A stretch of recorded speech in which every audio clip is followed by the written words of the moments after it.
انا مبسوط قوي ان احنا اتقابلنا. وانا كمان. والجاكيت ده فينتج صح وما رجعوا موضه تاني؟ ما هو عندي من اعدادي.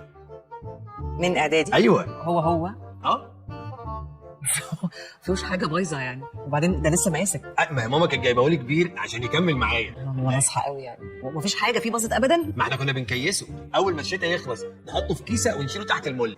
على فكره ده مش بخل، بس انا بحب اعتز بحاجه. اوكي اكيد.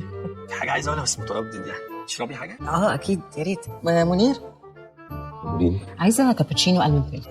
هو ده غالي؟ وحسب غالي ده بالنسبه لك اللي هو ايه؟ لا غالي يعني، اقصد غالي زيك يعني. حضرتك تشرب ايه؟ ما هي طلب. حضرتك تشرب ايه؟ احنا الاثنين لازم. طب بص، هات لي ميه من الحنفيه.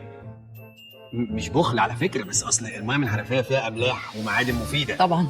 مش مصدقاني؟ اعملي سيرش. طب بقول لك ايه، انا بفكر اكل. ليه؟ ايه المشكله يعني؟ لا هو مش مشكله، بس يعني تقولها في وشي كده بقى يعني. انا قلت ده اول تعارف يعني يا دوبك تشربي حاجه، خدي الموند ميلك. لا ليه انا عازمك. قولي والله. والله العظيم. يلا بقى. انت هو اسمه ايه؟ منير. يا منير تعالى. منير الغي الكابتشينو بليز، وعايزه ستيك مشروم صوص. لحمه كده على طول؟ امال ما بدهاش بقى، شوف نفسك فيا يعني، خد راحتك. عندكم لحمه؟ عندنا 2 كيلو لحمه. مش بالكيلو، بالطبق السايد. هات طبقين ستيك، هات بمشروم واحد من غير مشروم، وهات اجنحه اللي هي الباربيكيو مش مقلي، فتوش وتبوله. تمام. وبابا غنوج وطحينه. ثواني. وهات بيتزا لحمه وبيتزا لومي. ممكن واحد هوت دوج ليا على حساب الاستاذه؟ خلاص يا منير. خليهم 2. على فكره انا ما طلبتش كل ده عشان انت اللي عازمه، بس انا بحب ابقى خفيف كده. لا ماشي يا خفيف.